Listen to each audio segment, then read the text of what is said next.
Good evening, and welcome to News of the World. It's Wednesday, August 12th. Tonight we drift slowly across 28 countries, from Uzbekistan to Japan. There's nothing you need to do, and nowhere you need to be. Settle in, and let the world turn.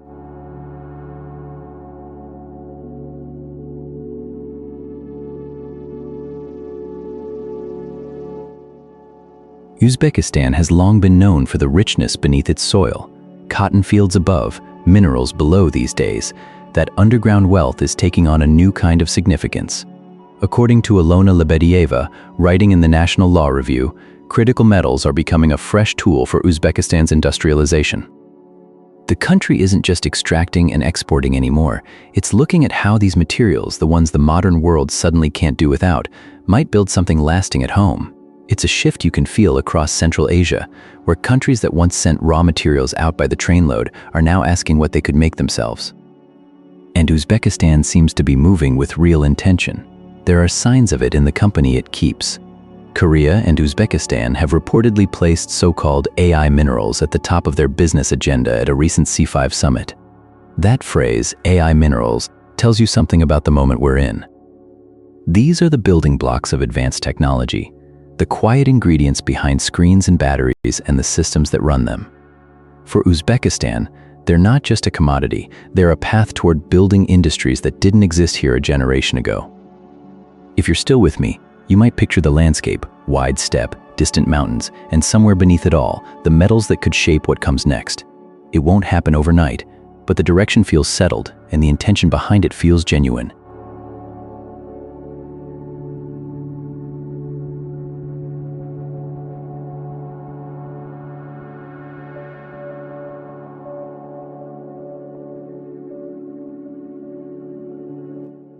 In the east of the Democratic Republic of Congo, an Ebola outbreak has now taken more than 2,000 lives.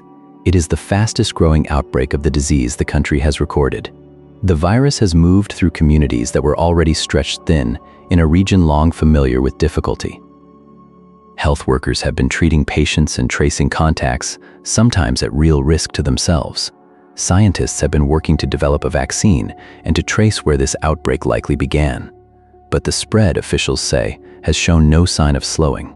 Each number in a toll like that is a person. A mother, a child, a neighbor who was there one week and gone the next. Families have lost loved ones and then faced the strange burden of isolation that comes with this disease.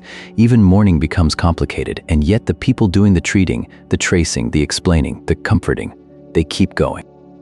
They move through clinics and villages with gloves and bleach and patience. There is concern beyond Congo's borders too.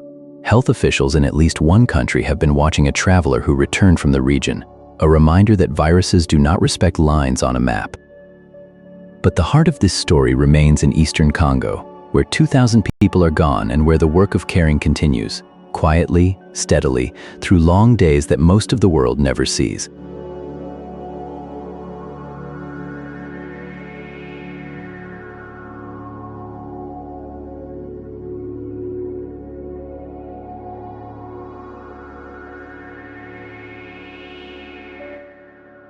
Ukraine has handed American negotiators a set of proposals aimed at ending the war with Russia. That word came from President Zelensky himself, who said Ukraine had put its ideas forward, not as a surrender, but as a framework, a way to begin the long and difficult work of imagining what peace might actually look like. The details haven't been made public, and maybe that's as it should be at this stage. What matters is that Kyiv is choosing to put something on paper, to shape the conversation rather than simply wait for it to be shaped by others. It's worth remembering what surrounds this moment. Russian strikes continue to fall on Ukrainian cities and towns. Zelensky says North Korean missiles are now among the weapons being used, and he's warned that Moscow is bringing in North Korean military equipment, signaling possible escalation. The United Nations estimates that more than 16,000 Ukrainian civilians detained by Russia during the war remain in custody, a staggering number. Each one a family waiting.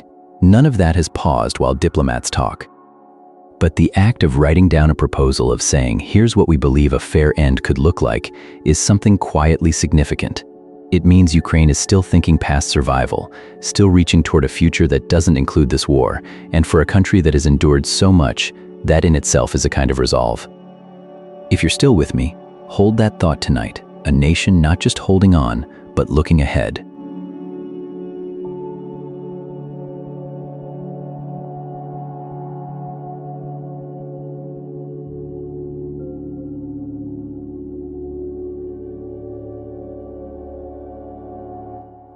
In Vatican City, the smallest country in the world by both area and population, a new pope has begun settling into the rhythms of an ancient office.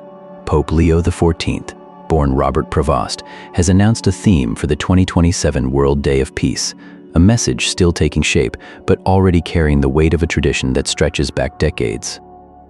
Each year, the Holy See uses this day to speak not just to Catholics, but to anyone who will listen, offering a reflection on what peace might require of us in a particular moment. It is the kind of announcement that sounds simple on the surface, a few words, a chosen theme, a date circled on a calendar still years away. But in Vatican City, nothing about peace is ever treated as routine. These days, Pope Leo has been visible in other small ways too. His face now appears on a new set of Vatican coins, the kind of quiet, everyday detail that marks a papacy becoming its own. He has spoken of being deeply saddened by the earthquake in Colombia, a reminder that this pope, like his predecessors, watches the world's troubles from a tiny perch on a Roman hill.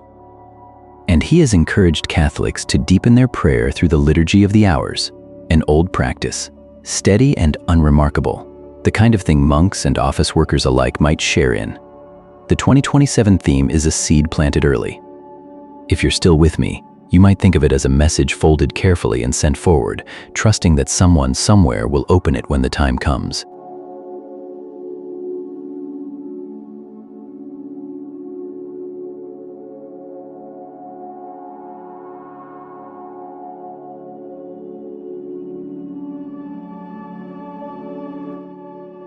St. Vincent and the Grenadines sits out there in the Eastern Caribbean, a string of islands small in size but with a voice that travels. These days, that voice has carried the Prime Minister all the way across the Pacific to Taiwan on a 5-day state visit that is as much about friendship as it is about the future. The headlines from Taipei tell a straightforward story. The Vincentian leader pledged his country's support for Taiwan, and he invited Taiwanese businesses to invest in his islands. For a nation of just over 100,000 people, that kind of invitation matters. Every partnership, every outside commitment can shift what is possible at home. The relationship between these two places is not new. St. Vincent and the Grenadines is one of a handful of nations that maintains formal diplomatic ties with Taiwan, and that loyalty has meant something to both sides. But a visit like this is not only about diplomacy in the formal sense. It is a small country standing up and saying, "Come and see what we are building. Come and be part of it." If you're still with me, you might picture the scene. A Caribbean leader walking through Taipei, far from the volcanic peaks of St. Vincent and the blue shallows of the Grenadines, making the case for his home. The distance between these two places is vast. The trust, it seems, is not. And when the visit ends and the long flight home begins, what will remain is what always remains after such trips. A few new conversations started, a few doors may be opened, and a small island nation reminding the world that it is here.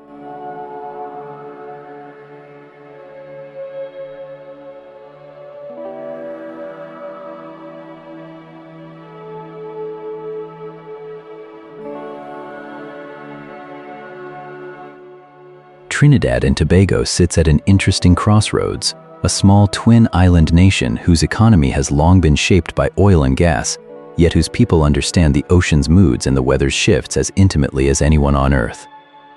These days, voices from TNT are being heard in the world's climate conversations, helping to shape decisions that will affect far larger and more powerful nations. It's a quiet kind of influence. When a country like this speaks, not with the weight of a superpower, but with the authority of lived experience, people tend to listen differently. The Caribbean has always been a place where the consequences of a changing climate arrive early and unmistakably. Stronger storms, shifting coastlines, warmer seas, and Trinidad and Tobago, with its particular history as both an energy producer and a vulnerable island state, carries a perspective that doesn't fit neatly into any single camp. That may be exactly why its voices matter in rooms where the future is being negotiated. They can speak to the difficult balance between development and preservation, between what a nation needs today and what it owes to the generations ahead. If you're still with me, consider this.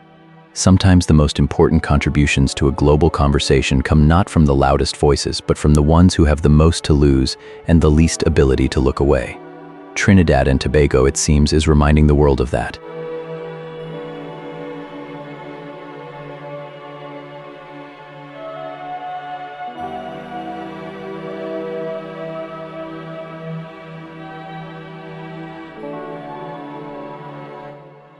Djibouti sits at one of the busiest crossroads on Earth, that narrow mouth of the Red Sea where cargo ships and navies and migrants all pass through, and where the desert meets the sea. These days, that small Horn of Africa nation is turning some of its attention towards something quieter and more forward-looking. It is preparing to host its first national forum on artificial intelligence. We don't have the details yet. No agenda, no guest list, no date circled on a calendar. But the fact of it is worth noticing. A country of roughly 1 million people, better known to the outside world for its port and its foreign military bases, is making room in its national conversation for machine learning and digital futures. There's something gently hopeful about that. It suggests a government thinking past the immediate, past the shipping lanes and the security concerns and the regional tensions that press in from every side, and asking what role its own people might play in a technology reshaping the whole world. Forums like these in small nations are rarely about grand announcements. They're about starting to ask the right questions together. Who gets trained? What gets built? Which tools serve a place rather than simply arrive in it? If you're still with me, picture the meeting rooms being arranged, the chairs set out, the first conversations waiting to happen, Djibouti looking ahead. And somewhere in that looking ahead, a small country deciding it has something to say about the future and preparing to say it.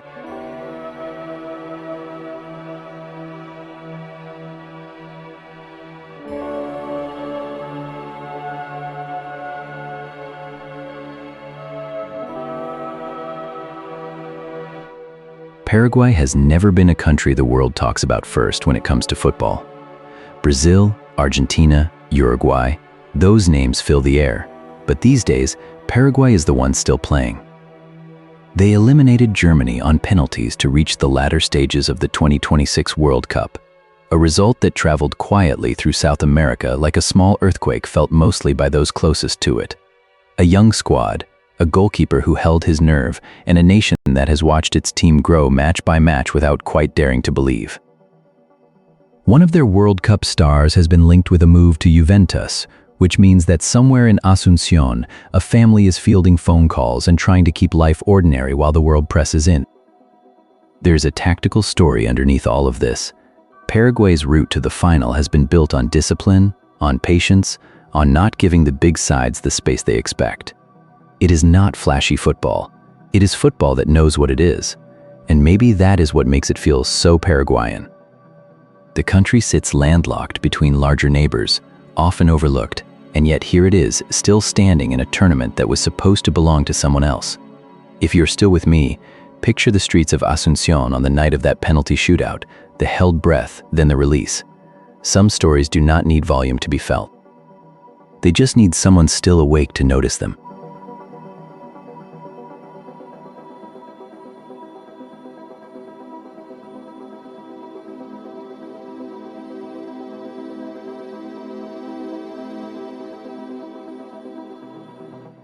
In Senegal, 71 men are facing trial under a law that criminalizes what the courts call unnatural acts.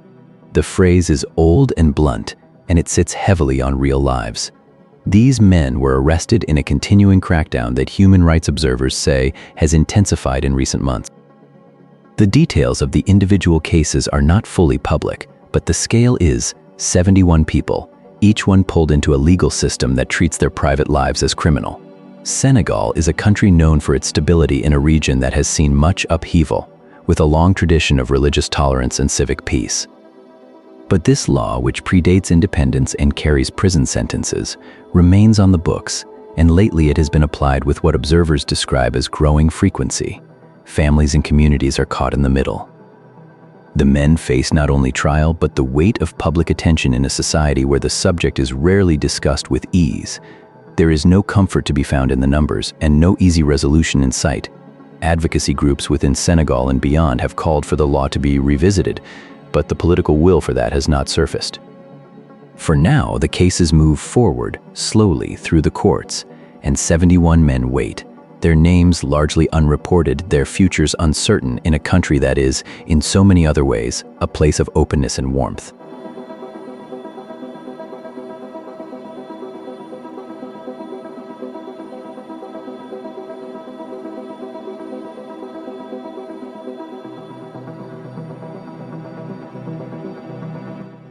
Palau is a small nation scattered across the western Pacific, a chain of islands where land and sea have always belonged to each other.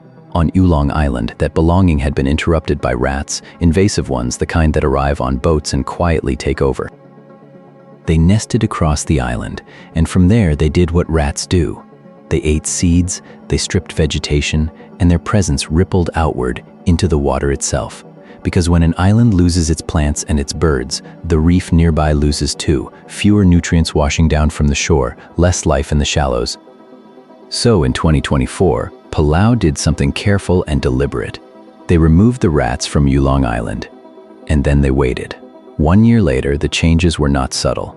Fish biomass around the island rose by 183%. Leaf cover, the headline trails off there, but the direction is clear. The vegetation was coming back. What's striking is how quickly the sea answered. You might think a reef takes decades to recover, and sometimes it does. But here, the island and the water were waiting, not for something new, but for something to be taken away. Remove the rats, and the old balance begins to return on its own. If you're still with me, picture a small island in the Pacific, quiet now in a way it hasn't been for years, and beneath the waterline, more life than there was a year ago.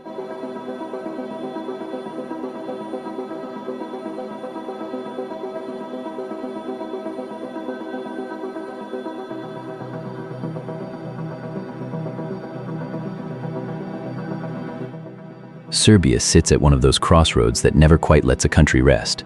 For years now, Russians have been able to arrive in Serbia without a visa, one of the few places in Europe where that's still possible, and a fact that has quietly shaped life in Belgrade and beyond.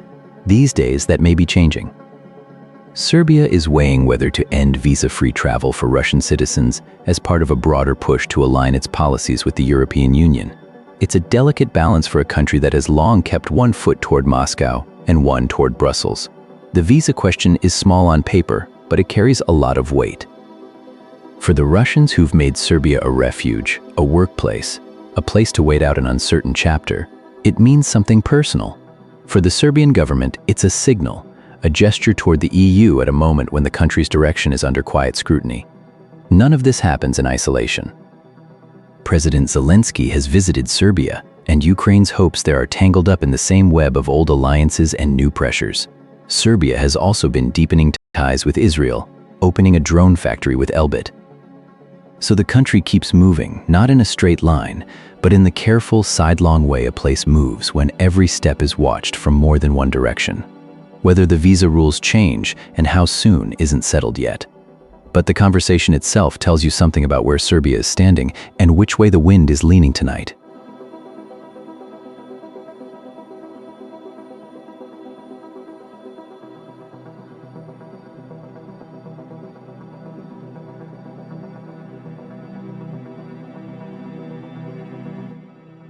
Qatar sits on the edge of one of the world's most important stretches of water, the Strait of Hormuz, the narrow passage where the Gulf meets the open ocean. These days, there are signs that the strait could be reopening, and Qatar is watching them carefully. The country has seen what it calls positive signals in talks between Iran and Oman, aimed at easing the passage that so much of the world's energy depends on. It's a quiet kind of diplomacy, the sort that moves slowly through back channels and patient conversations far from the headlines. And for Qatar, the stakes are close to home. The country is one of the world's largest exporters of liquefied natural gas, and much of that gas moves through these waters. In recent days, LNG loading has picked up activity on the terminals, ships being readied as if the country is preparing gently for the possibility that the route might open wider again. There's no certainty in any of it. Talks between nations can stall, and the strait has seen its share of tension. But the word positive is not nothing. It suggests that someone, somewhere, is finding room to agree. And from Doha, where the lights of the docks shimmer on the water at night, that possibility is enough to keep watch and to keep ready. If you're still with me, we'll move on now, carrying that small thread of hope a little further into the dark.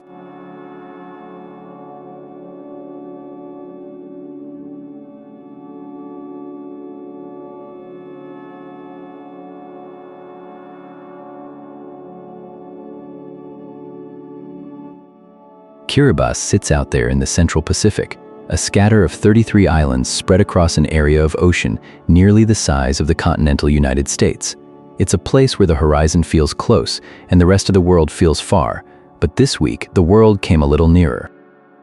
The Pacific Islands Forum, the region's main diplomatic body, invited Taiwan to participate in its upcoming summit, and that decision has drawn a sharp response from Beijing.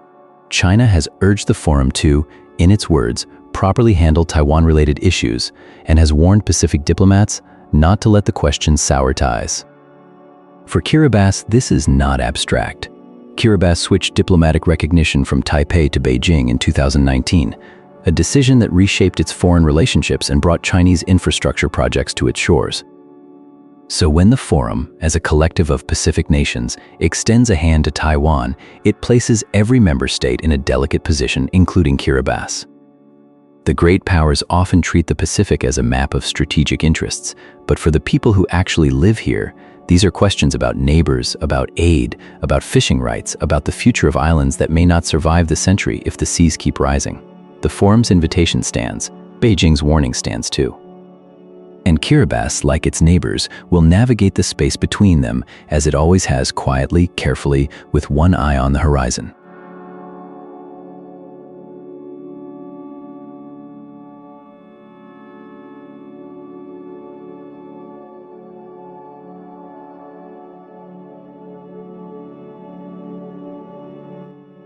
Finland has been quietly working on a question that most countries prefer to set aside. What do you do with the spent fuel from nuclear power? Not just for a few decades, but for the kind of time span that outlasts empires. The answer here is called onkalo. The name means cavity or hiding place in Finnish, and it sits deep in the bedrock on the island of Olkiluoto on the country's western coast where the granite is ancient and stable. Engineers have been tunneling into that rock for years, preparing a final resting place for spent nuclear fuel, sealed in copper canisters, surrounded by bentonite clay, buried hundreds of meters below the surface. The idea is that it should lie undisturbed for 100,000 years. This week, Onkalo passed a safety assessment. The review confirmed what its designers have long argued, that the repository can hold the waste safely, that the geology will do its part, that the barriers will hold. It's a quiet kind of milestone. There are no crowds, no ribbon cutting. Just a panel of experts confirming that the rock and the copper and the clay together can keep this material away from living things for longer than humans have been recording history. If you're still with me, consider what that means. A country choosing to take full responsibility for what it produces, not passing the problem forward. The tunnels at Onkalo will keep being prepared. Someday, the first canisters will be lowered down.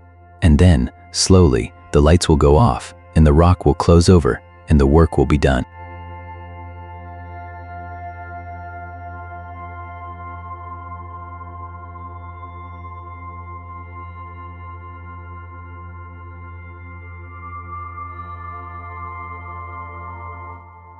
Czechia has received a substantial new transfer from the European Union's Recovery Fund, nearly 21.4 billion crowns, or about 897 million euros, as the pandemic-era aid program enters its final stretch. For a country sitting quietly at the heart of Central Europe, it's a reminder that the ripples of those difficult years are still being accounted for, even as much of the world has moved on. The money arrives from Brussels as part of a broader effort across the EU to help member states rebuild after the disruption of COVID-19. For Czechia, the funds represent not an emergency measure anymore, but something closer to a settling of accounts, a last chapter in a long process of recovery. What exactly the money supports isn't detailed in the headlines, but EU recovery funds across the region have generally gone toward infrastructure, green energy transitions, and digital modernization. The phrase "final stretch" carries its own quiet weight. It suggests that the extraordinary mechanisms set up during the pandemic are slowly being folded back into ordinary life, that the period of emergency is genuinely, gradually coming to a close. If you're still with me, you might picture it this way: a country that weathered the pandemic like everywhere else, now receiving what amounts to a final installment of help and beginning to stand on its own feet again. Not a dramatic story, not a loud one, but a meaningful one, the kind that marks a slow return to something like normal, carried forward into the night.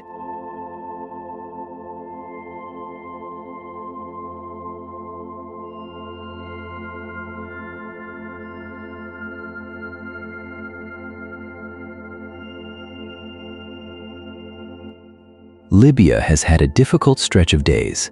In the west, near the coast, the town of Zawiya sits beside one of the country's most important oil refineries, a place that keeps fuel moving to homes and businesses across the region. Since the weekend, drones struck the refinery's fuel tanks not once, but several times, and fire took hold. The images were stark: great plumes of black smoke rising over the complex, flames licking at the storage tanks.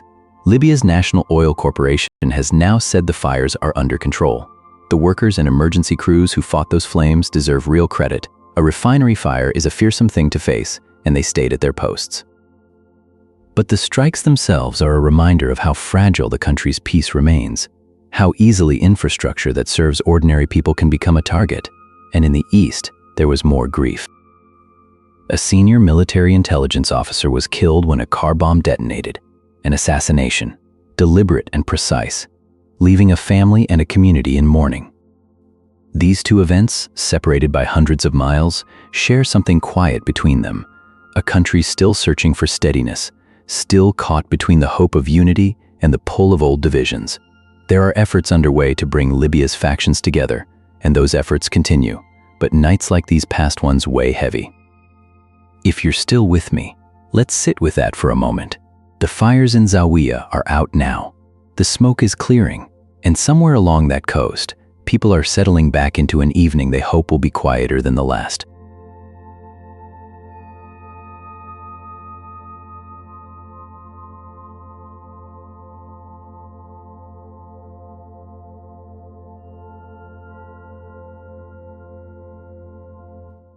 Sweden has put forward a proposal that would, by 2028, ban PFAS chemicals in consumer products. If you're not familiar with the name, PFAS are a large family of manufactured chemicals that have been used for decades in things like non-stick cookware, waterproof clothing, food packaging, and cosmetics. They're sometimes called forever chemicals because they don't break down easily. They persist in the environment and in the human body, and that persistence is exactly what has governments around the world paying closer attention. Sweden's proposal would target the consumer side of things, the everyday objects people bring into their homes, rather than industrial uses. It's a significant step, but it's also a measured one. The timeline gives manufacturers and retailers several years to adjust, to find alternatives, to reformulate. And Sweden has a particular relationship with environmental policy. It tends to move carefully but deliberately, building consensus before committing and then following through. The country has been here before on chemicals regulation, pushing for restrictions that later became broader European standards.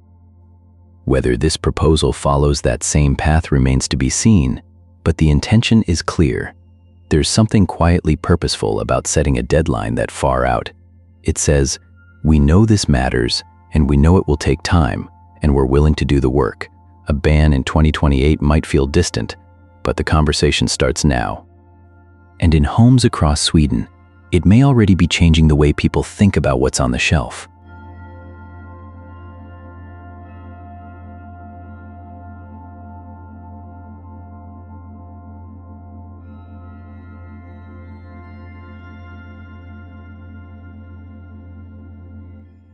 Jordan sits quietly in the Levant, a small country pressed between larger neighbors, holding its own with a steadiness that rarely makes the loudest headlines. These days, if you scan the news, the name Jordan appears everywhere, but mostly it belongs to other people. A basketball player from America whose rookie year memorabilia just sold for more than $900,000. A young quarterback in Green Bay learning to step out of a famous predecessor's shadow. An actor rumored falsely to be dating a British singer. The name travels far. It attaches itself to athletes and celebrities and sneakers, and it echoes across continents that have nothing to do with the kingdom beside the Dead Sea. But the country itself remains. Jordan, with its desert cliffs and its ancient cities carved into rose-colored rock, with its camps that shelter families who crossed borders seeking safety, with its small economy and its careful diplomacy in a region that rarely rests. The name is borrowed by the world, and that's fine. Names take on lives of their own. But tonight, if you're still with me, we'll leave the athletes and the auction houses to their noise and sit for a moment with the place itself. The Jordan that doesn't need a bidding war to be worth something. The one that holds its quiet ground, as it always has, and waits for the morning.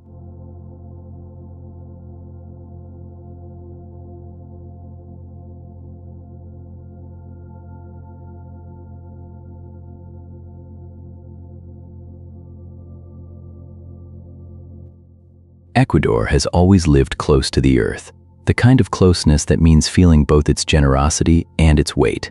And these days, in the high country where the El Domo project sits, that relationship is taking on a new shape. It's a mining venture, still in its early chapters, but already moving with quiet purpose. There's a pit being carved out. There's a plant taking form. And there are roads, new ones, cutting through terrain that hasn't always welcomed easy passage. All of it points toward 2027, when production is expected to begin. For people who've lived near El Domo, the changes are probably a mix of things. Hope for steady work, maybe some uncertainty about what comes with it. Mining doesn't arrive lightly anywhere, and Ecuador knows that. But the rhythm of preparation has its own kind of dignity. Trucks moving, ground being surveyed, plans being drawn and redrawn. It's the slow, unglamorous work that happens long before anything real comes out of the ground. If you're still with me, picture a landscape that's half wild and half becoming something else. Mist over the hills, the sound of engines where there used to be only wind and birdsong. Somewhere in that middle space, Ecuador is building toward a future it can't quite see yet, laying the road before it knows exactly who will travel it. And for now, that's enough. The ground is ready. The rest will come in its own time.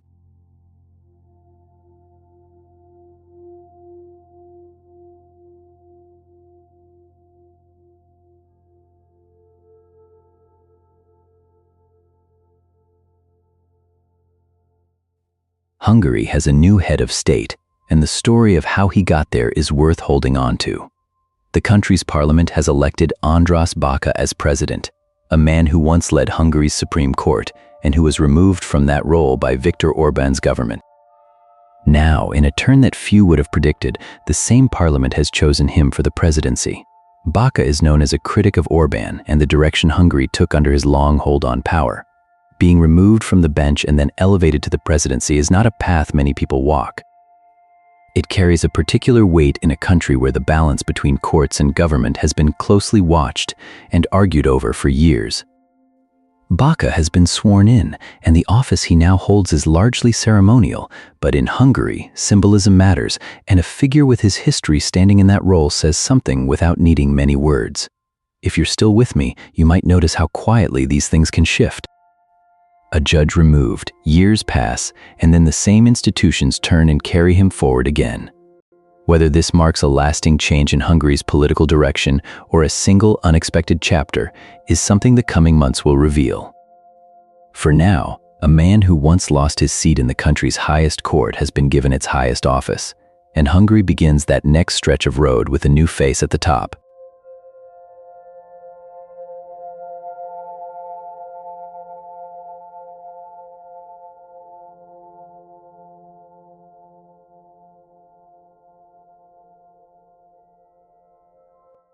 Andorra sits high in the Pyrenees, tucked between France and Spain, a country of about 80,000 people that has long held to traditions shaped by its geography and its history with the Catholic Church.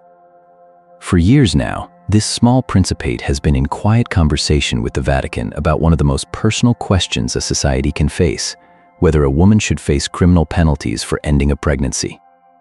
Those conversations have been slow, careful, marked by the kind of patience that small countries often need when change touches something deeply felt. Now it appears that September will bring a shift. Andorra is preparing to decriminalize abortion, the result of years of talks that never quite broke down but never quite rushed forward either. It is worth remembering how rare it is for a country to navigate this kind of change through sustained dialogue with the church rather than through abrupt political rupture. There is something characteristically Andorran about that pace, deliberate, respectful of the past, unwilling to pretend that deeply held convictions can simply be voted away. And yet the direction has been clear for some time.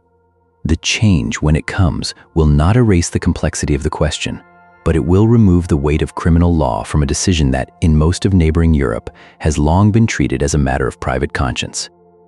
If you are still with me, hold that thought.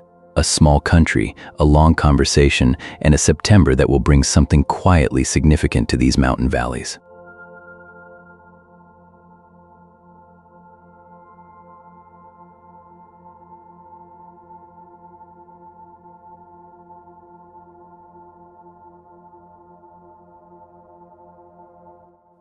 Ghana has added its voice to a petition from Jamaica, asking the United Kingdom to formally consider reparations for the transatlantic slave trade.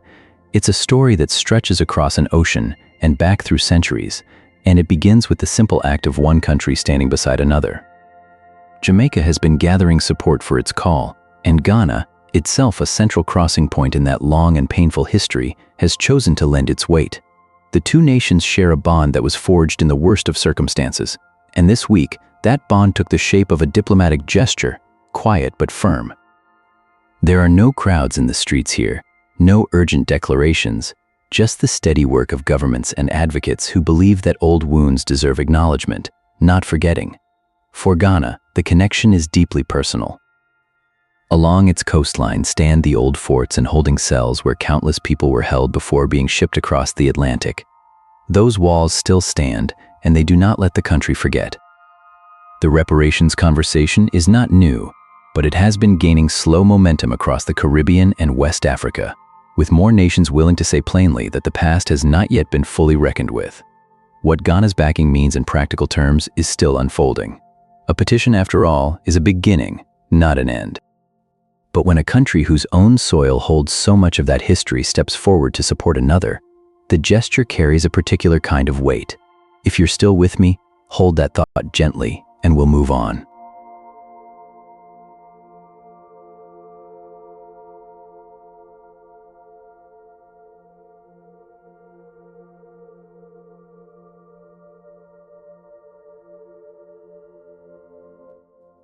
Zimbabwe knows Lake Kariba well. It is one of the largest man-made lakes in the world, a vast inland sea carved along the border between Zimbabwe and Zambia, fed by the Zambezi River. People cross it for work, for trade, to reach family on the other shore.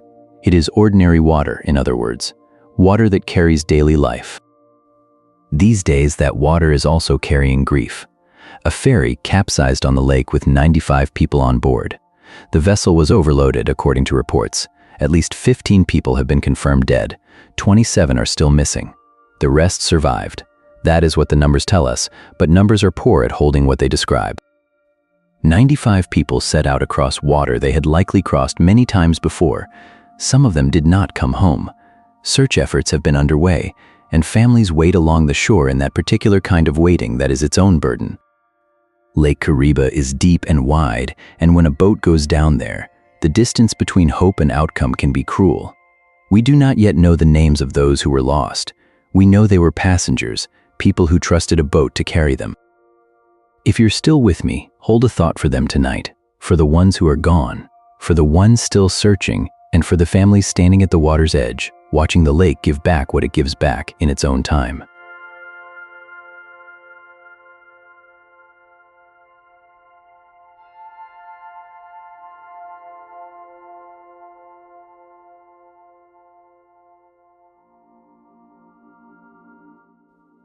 Rwanda has never been a country that waits to be handed the future. These days, it's reaching for a new kind of vantage point, not from a mountaintop, but from orbit. The government has partnered with Planet, a company that operates Earth-observing satellites, to launch what's being called the first national satellite data program of its kind in Africa. The idea is straightforward, even if the technology behind it isn't. Satellites passing overhead capture detailed images of the land below: farmland, forests, cities, water, and that information flows back down to people who can put it to use. For a small, densely populated country like Rwanda, knowing what's happening across every hectare can matter a great deal. It can help with agriculture, with monitoring crops and soil. It can help with planning, with understanding how cities are growing and where resources are needed. It can help with protecting the environment, with tracking changes that might otherwise go unnoticed until it's too late. What makes this partnership notable is the scale of the ambition. Rwanda isn't buying a few images, it's building a national program, a framework meant to weave satellite data into the everyday work of governing and developing. Other African nations have used Earth observation data before, but this is something more systematic, more woven into the country's own digital transformation. And so, from a quiet office in Kigali, a picture of the whole country arrives from space, field by field, hill by hill. A nation seen whole, from very far above, by the people who live within it.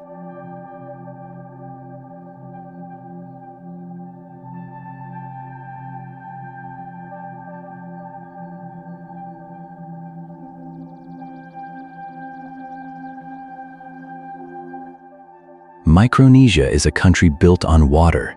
The Federated States of Micronesia spreads across more than 1 million square miles of the Pacific, yet its land could fit inside a small American county with room to spare. People live on tiny islands separated by open ocean, and for generations, distance has shaped everything. How families stay in touch, how medicine reaches a clinic, how a child in one lagoon learns what life looks like in another. These days, something is shifting. A Pacific-wide effort to bring digital connectivity to remote island communities is reaching Micronesia's shores. The World Bank has been working with Pacific Island nations to lay the undersea cables and build the local networks that let a doctor on one atoll consult a specialist on another, or let a fishing boat report its catch without sailing home first. It is not dramatic work. It is slow, technical, and easy to overlook if you live somewhere with fast internet and take it for granted. But in a place where a single phone call once meant waiting for a boat, the change is quietly profound. The effort is part of a broader Pacific program, what the World Bank calls digital tides, and it reaches across the region, touching communities that have long sat at the far edge of the world's attention. For Micronesia, it means the ocean between islands is becoming less of a wall and more of a bridge, one cable at a time. And if you're still with me, that's a small thing to hold on to as the night settles in, the thought that connection, even across vast water, finds its way.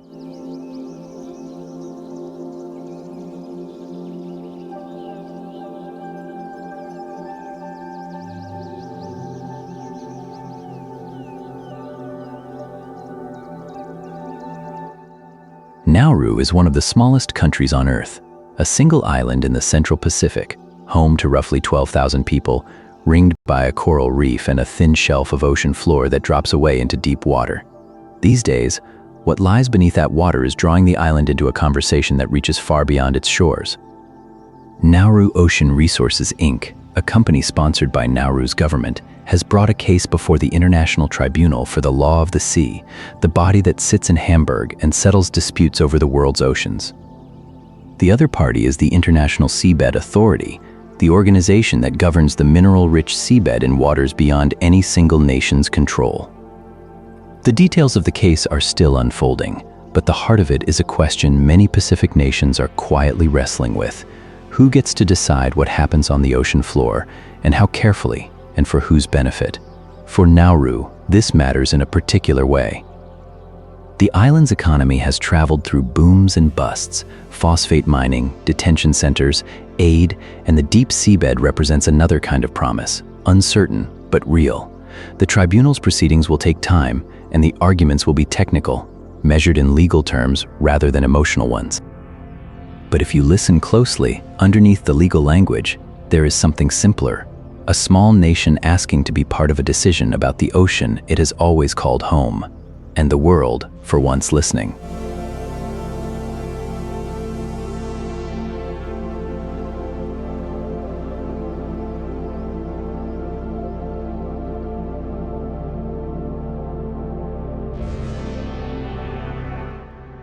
Comoros sits out there in the Indian Ocean, a scatter of volcanic islands between Madagascar and the African coast. And these days, it finds itself part of a larger conversation about how economies in this part of the world grow or don't. The International Monetary Fund has been looking at that question. A new study asks why some Indian Ocean economies have thrived in recent years while others have fallen behind. It's the kind of question that matters deeply to a small nation like Comoros, where the economy rests on a narrow base: fishing, some agriculture remittances sent home from a large diaspora, and the slow, uncertain growth of tourism. The study doesn't single out any one country for praise or blame. Instead, it tries to understand the patterns. What makes the difference between an island economy that builds resilience and one that stays fragile? Geography plays its part, of course. So does governance.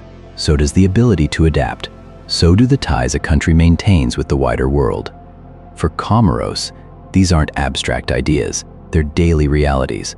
The country has known political turbulence, and it has known the patience required to build something steady in its wake. If you're still with me, you might picture those islands tonight. The volcanic peaks rising from warm water, the fishing boats coming in as the light fades. Somewhere in that landscape, people are thinking about the questions the IMF has raised, not in the language of reports, but in the language of livelihoods. What allows a place to hold its own? What it takes to move from surviving to thriving? And whether the answer, when it comes, will reach the smaller islands too.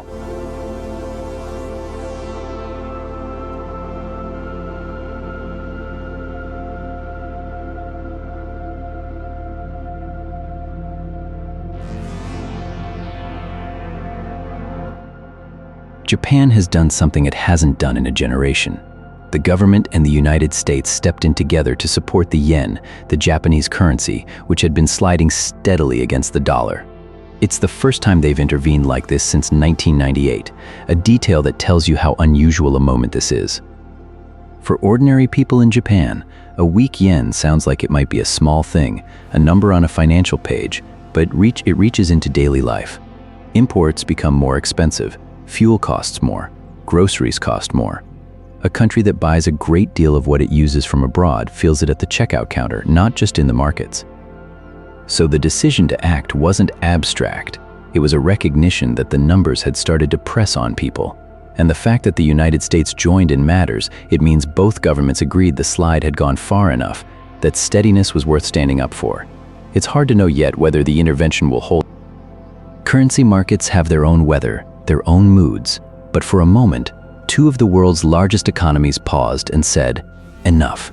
If you're still with me, hold that image, a quiet hand on a tiller trying to calm the water, and let the night carry on from there. And that's the world for tonight. Wherever you are, whatever tomorrow holds, rest easy. The world will keep turning slowly while you sleep, and we'll take another quiet trip around it tomorrow night. Good night.